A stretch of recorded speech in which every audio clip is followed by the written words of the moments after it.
강원도의회는 2022년부터 정책지원관 제도를 도입했습니다. 도의원들의 입법 활동을 돕는 전문가들입니다. 그런데 지난해 행정사무감사에서 일부 지원관들의 근무 부실 논란이 나왔습니다.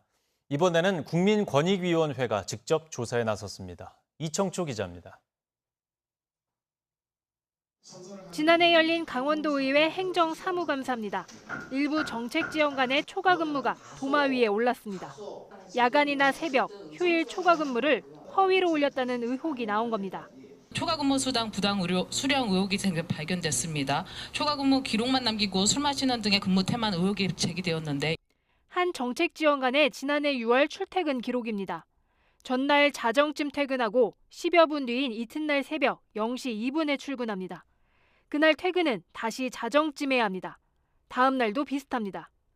하지만 컴퓨터 접속 기록은 다릅니다. 새벽 출근을 했다는 시간에 오히려 컴퓨터 접속이 중단됐습니다. 또 다른 정책지원관은 대체로 새벽 5시 전후 출근하지만 컴퓨터 접속은 오전 9시쯤 제대로 시작됩니다.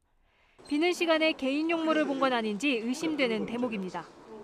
이들은 이런 방식으로 한 달 평균 70시간 이상 초과근무를 했다고 기록됐습니다. 이들이 1년 동안 받은 초과근무 수당만 각각 1,000만 원 안팎에 달했습니다. 식사하러 가는 동안에는 일을 못했겠죠.